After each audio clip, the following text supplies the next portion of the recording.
নমস্কার। শ্রীকৃষ্ণ ভক্তি ইউটিউব চ্যানেলে আপনাদের সবাইকে আন্তরিক স্বাগত। জীবনে এমন একটা সময় আসে যখন আপন মানুষরাই ধীরে ধীরে দূরে সরে যায়।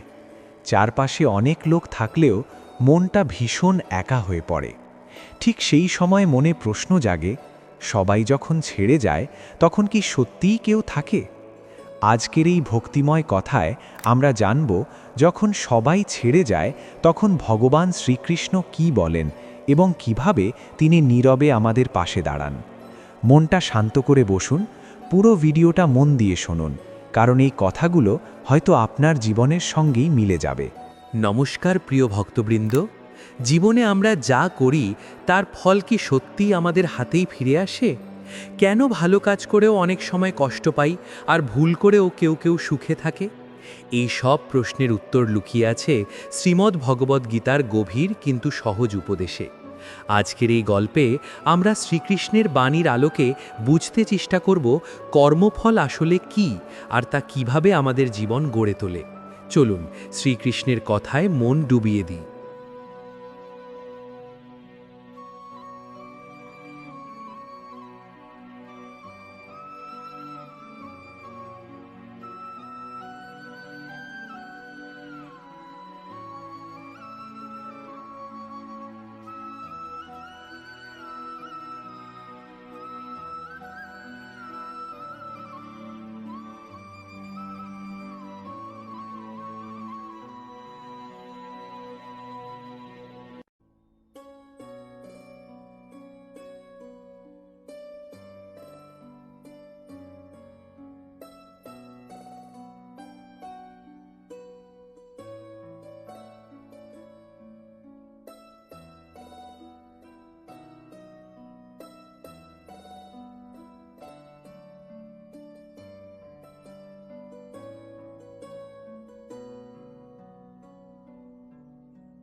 কর্মফল কিভাবে কাজ করে এই প্রশ্ন মানুষ যুগে যুগে করে এসেছে।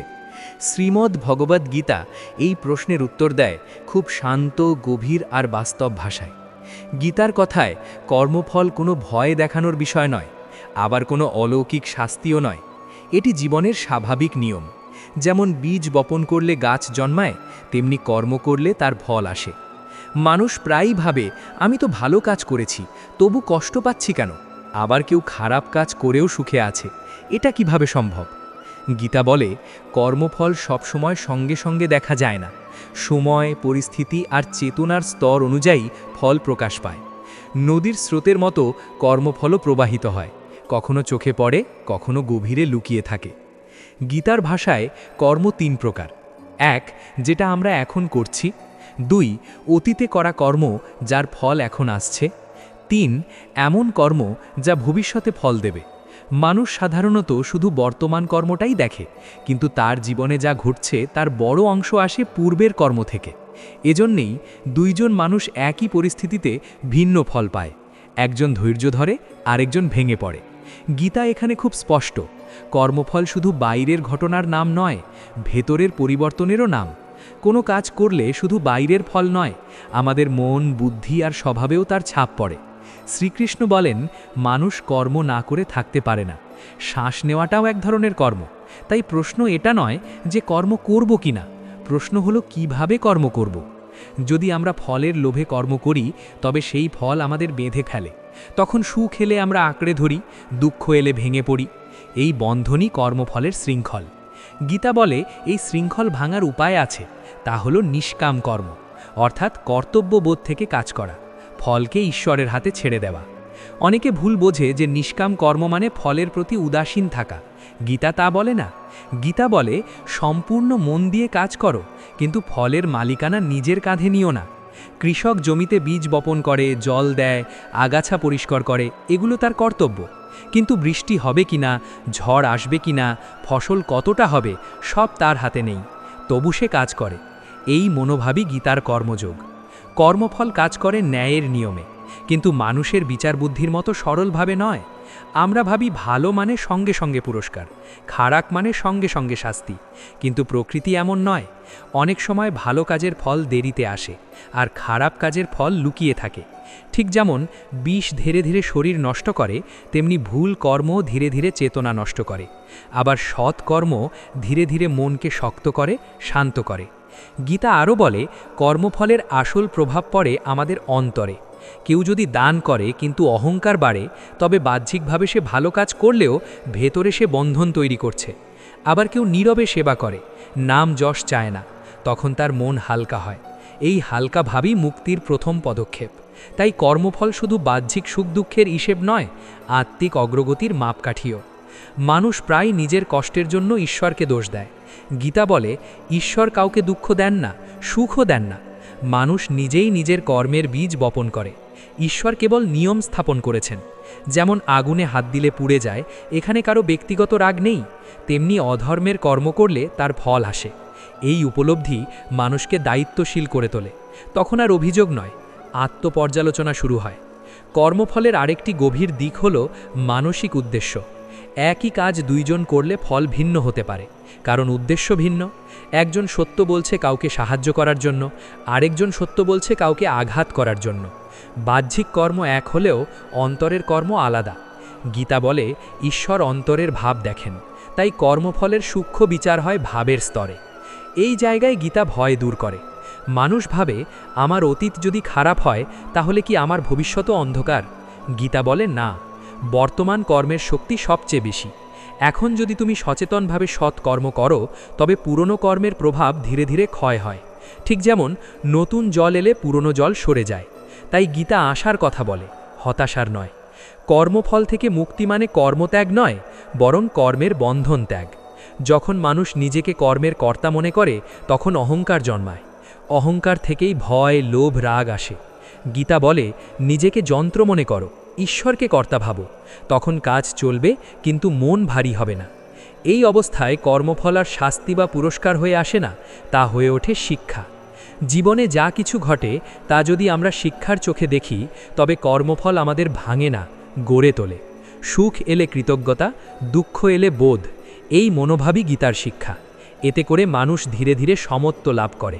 সমত্ব মানে অনুভূতি হারানো নয়, বরং অনুভূতির দাস না হওয়া। এইভাবে গীতা কর্মফলকে ভয়ের গল্প না বানিয়ে জীবনের গভীর বিজ্ঞান হিসাবে তুলে ধরে। এখানে কোনো অন্ধবিশ্বাস নেই, আছে সচেতন জীবনযাপন। প্রতিটি চিন্তা, কথা আর কাজ বীজের মতো। আমরা কি বপন করছি সেটা বোঝাই গীতার প্রথম শিক্ষা, আর সেই বোঝাপড়া থেকেই শুরু হয় সত্যিকারের পরিবর্তন। যখন সবাই ছেড়ে যায় তখন একটা সময় আসে যখন মানুষ আর প্রশ্ন করতে চায় না, কান্নাও কমে যায়, অভিযোগও ধীরে ধীরে নীরব হয়ে আসে। এই নীরবতাটা খুব গুরুত্বপূর্ণ, কারণ এখানেই কৃষ্ণ মানুষের কাঁধে হাত রাখেন, শব্দ দিয়ে নয়, অনুভব দিয়ে। তিনি বলেন, তুমি এখন যে একা, সেটা কোনো অভাব নয়, এটা তোমার প্রস্তুতির লক্ষণ। কারণ যারা ভিড়ের মধ্যে দাঁড়িয়ে থাকে তারা সত্য শুনতে পায় না, একা মানুষই গভীর কথা শোনে।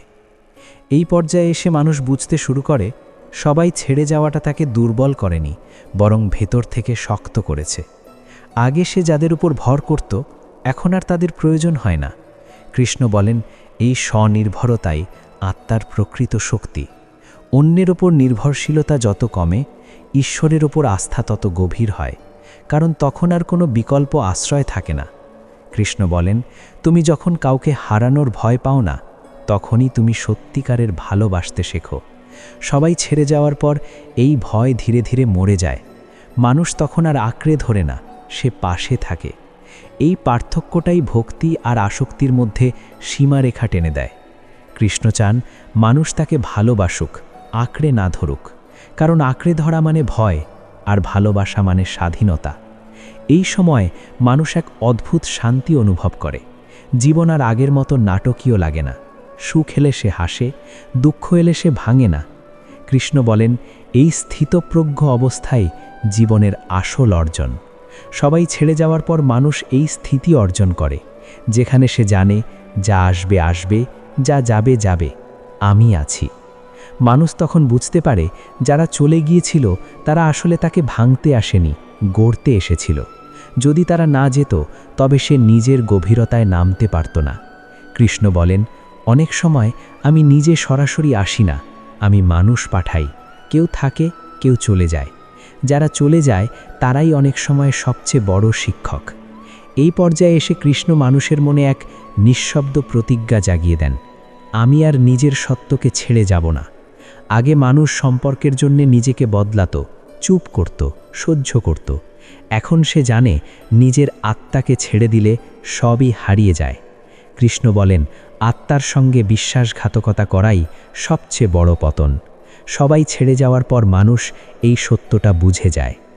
এই একাকিত্বে মানুষ ঈশ্বরকে আর দূরে ভাবতে পারে না। কৃষ্ণ তখন আর মূর্তি নন, বই নন, গল্প নন, তিনি শ্বাসে শ্বাসে উপস্থিত।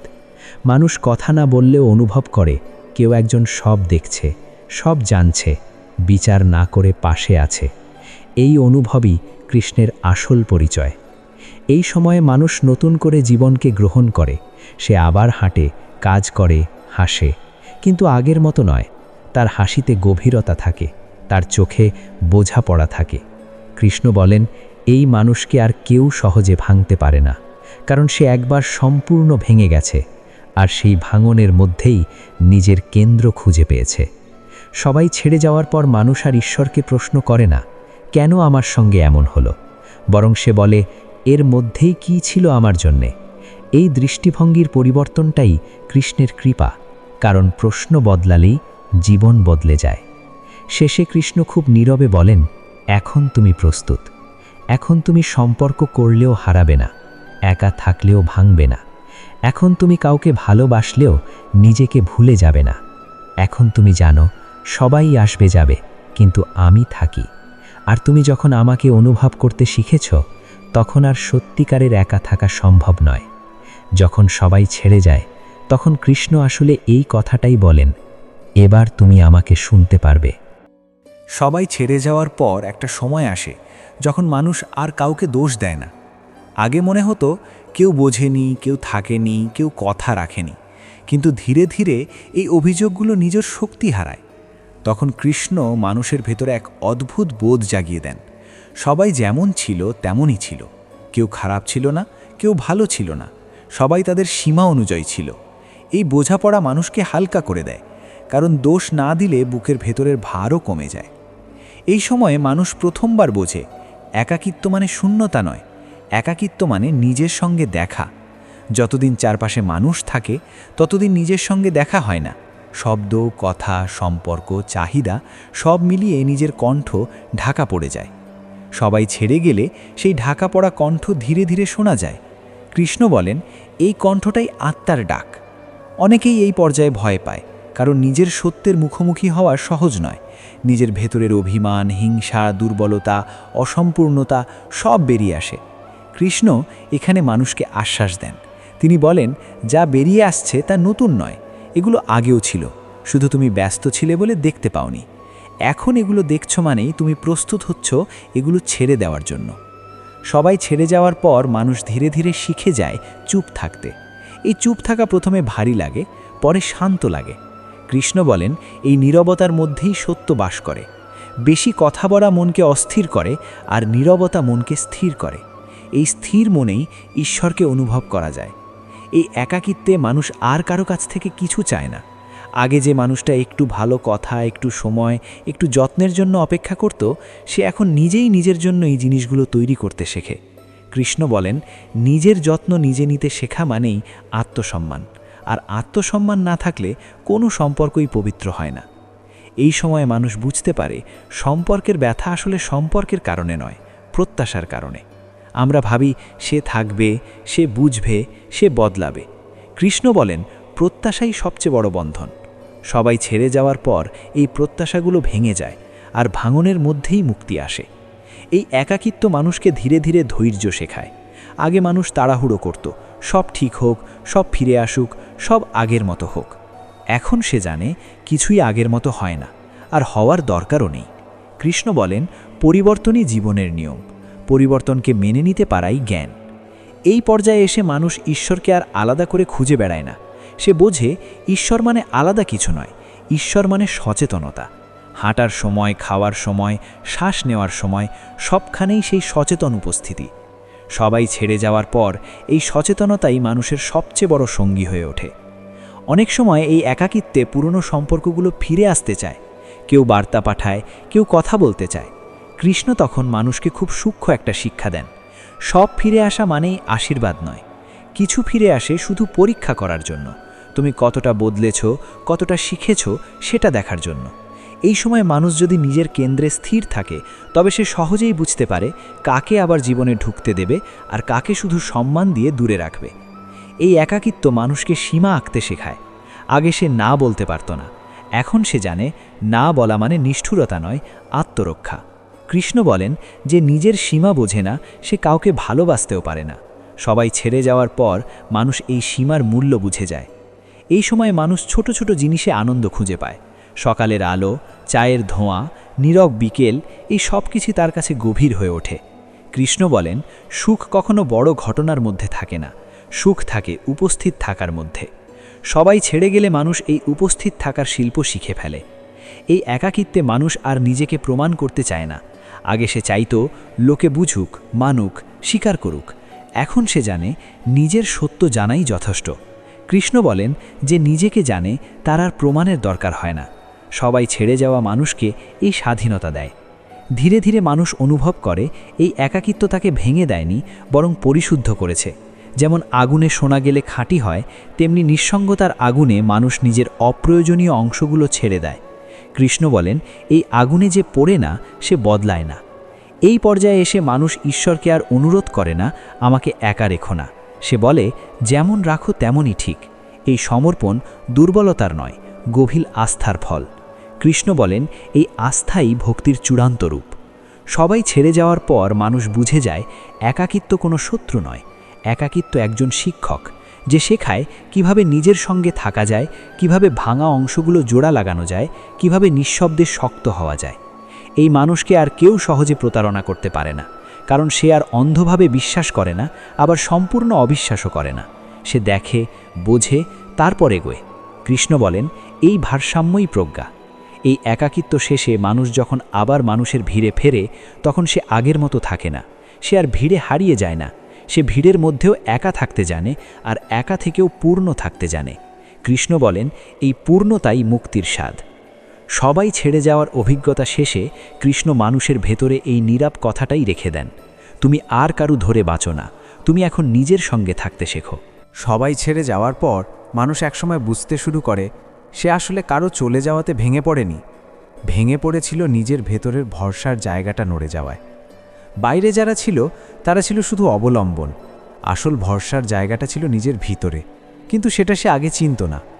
কৃষ্ণ বলেন মানুষ যতদিন বাইরে আশ্রয় খোঁজে ততদিন ভেতরের আশ্রয় অচেনাই থেকে যায়। সবাই চলে গেলে সেই ভেতরের দরজাটাই ধীরে ধীরে খুলে যায়। এই পর্যায়ে এসে মানুষ নিজের অতীতের দিকে নতুন চোখে তাকায়। আগে যে ঘটনাগুলোকে সে অন্যায় বলতো এখন সেগুলোকে সে পাঠ বলে দেখতে শেখে। প্রতিটি বিচ্ছেদ, প্রতিটি প্রত্যাখ্যান, প্রতিটি নীলাব অবহেলা সব মিলিয়ে যেন একটা দীর্ঘ শিক্ষা। কৃষ্ণ বলেন জীবনে কিছুই অকারণে ঘটে না, যা ভেঙেছে তা ভাঙারই ছিল, যা গেছে তা যাওয়ারই ছিল। এই গ্রহণযোগ্যতা মানুষের মনে এক গভীর স্থিরতা আনে। এই একাকিত্ব মানুষকে কথা বেছে নিতে শেখায়। আগে সে অনেক কথা বলতো, অনেক ব্যাখ্যা দিত, অনেক প্রমাণ দিত। এখন সে জানে সব কথা বলার দরকার নেই, সব মানুষ বোঝার যোগ্য নয়। কৃষ্ণ বলেন মৌনতা অনেক সময় সবচেয়ে শক্তিশালী উত্তর। সবাই ছেড়ে যাওয়ার পর মানুষ এই মৌনের মূল্য বুঝে যায়। এই সময়ে মানুষের মন খুব সংবেদনশীল হয়ে ওঠে। ছোট আঘাতও গভীর লাগে, আবার ছোট আনন্দ অনেক বড় হয়ে ওঠে। কৃষ্ণ বলেন এই সংবেদনশীলতা দুর্বলতা নয়, এটি হৃদয়ের পরিশুদ্ধ অবস্থা। যে হৃদয় কষ্ট পায় সেই হৃদয়ই সত্যিকারের ভালোবাসতে পারে। সবাই ছেড়ে যাওয়ার পর মানুষের হৃদয় এই পরিশুদ্ধতার পথে হাঁটে। এই একাকিত্বে মানুষ নিজের সীমাবদ্ধতাগুলো মেনে নিতে শেখে। আগে সে ভাবত আমাকে সব পারতেই হবে, সব সামলাতেই হবে। এখন সে জানে সব পারা মানুষের কাজ নয়। ক্লান্ত হওয়া, থেমে যাওয়া, সাহায্য চাওয়াও জীবনের অংশ। কৃষ্ণ বলেন নিজের সীমা মানতে পারাই বিনয়, আর বিনয় ছাড়া ভক্তি অসম্পূর্ণ। এই সময় মানুষ ধীরে ধীরে ক্ষমা করতে শেখে, শুধু অন্যকে নয়, নিজেকেও। সে নিজের পুরনো সিদ্ধান্ত, ভুল নির্বাচন, অন্ধবিশ্বাস সব কিছুর জন্য নিজেকে দোষ দেওয়া বন্ধ করে। কৃষ্ণ বলেন যে নিজেকে ক্ষমা করতে পারে না সে কাউকেই সত্যিকারের ক্ষমা করতে পারে না। সবাই ছেড়ে যাওয়ার অভিজ্ঞতা মানুষকে এই আত্মক্ষমার পথে নিয়ে আসে। এই একাকিত্বে মানুষ ঈশ্বরের কাছে আর কিছু চায় না। সে আর বলে না আমাকে এটা দাও, ওটা ফেরাও। সে শুধু বলে আমাকে সত্য দেখাও। কৃষ্ণ বলেন এই প্রার্থনাই সবচেয়ে বিশুদ্ধ, কারণ এখানে চাওয়ার কিছু নেই, শুধু জাগরণের আকাঙ্ক্ষা আছে। এই পর্যায়ে এসে মানুষ সম্পর্ককে আর জীবনের কেন্দ্র বানায় না। সম্পর্ক তখন জীবনের অংশ হয়, জীবন নয়। কৃষ্ণ বলেন যখন সম্পর্ক জীবনের কেন্দ্র হয়ে যায় তখন সম্পর্ক ভেঙে গেলে জীবনও ভেঙে যায়। সবাই ছেড়ে যাওয়ার পর মানুষ এই ভারসাম্য শিখে ফেলে। এই একাকিত্বে মানুষ সময়ের সঙ্গে বন্ধুত্ব করে। আগে সে সময়ের সঙ্গে যুদ্ধ করত, কেন এত দেরি হচ্ছে, কেন কিছু বদলাচ্ছে না। এখন সে জানে সময়ই সবচেয়ে বড় শিক্ষক। যা আজ বোঝা যাচ্ছে না কাল পরিষ্কার হবে। কৃষ্ণ বলেন ধৈর্য মানে অপেক্ষা নয়, ধৈর্য মানে বিশ্বাস নিয়ে সময়কে যেতে দেওয়া। এই একাকিত্ব মানুষকে সহজ করে দেয়। তার চাওয়া কমে যায়, অভিযোগ কমে যায়, প্রয়োজন কমে যায়, কিন্তু এই কমে যাওয়ার মধ্যে কোনো অভাব নেই, বরং এক ধরনের সচ্ছলতা আসে। কৃষ্ণ বলেন যে কমে সন্তুষ্ট সে কখনো দরিদ্র নয়। এই সময় মানুষ অনুভব করে তার ভেতরে একটা স্থির আলো আছে যেটা পরিস্থিতির উপর নির্ভর করে না। সুখ এলে এই আলো নিভে যায় না, দুঃখ এলে এই আলো ভেঙে পড়ে না। কৃষ্ণ বলেন এই আলোই আত্মার আলো। সবাই ছেড়ে গেলে এই আলো প্রথমবার পরিষ্কার দেখা যায়। এই একাকিত্বের মধ্য দিয়ে মানুষ ধীরে ধীরে নিজের সত্যিকারের শক্তি চিনে ফেলে। সে বুঝতে পারে আমি ভেঙে পড়েছিলাম তবুও বেঁচে আছি, আমি কাঁদছিলাম তবুও হাঁটছি, আমি হারিয়েছিলাম তবুও শেষ হয়ে যায়নি। কৃষ্ণ বলেন এই উপলব্ধিই মানুষের ভিতরে অটুট বিশ্বাস তৈরি করে। এই পর্যায়ে এসে মানুষ আর ভবিষ্যৎ নিয়ে আতঙ্কিত হয় না। সে জানে ভবিষ্যৎ যেমনই হোক সে নিজেকে সামলাতে পারবে।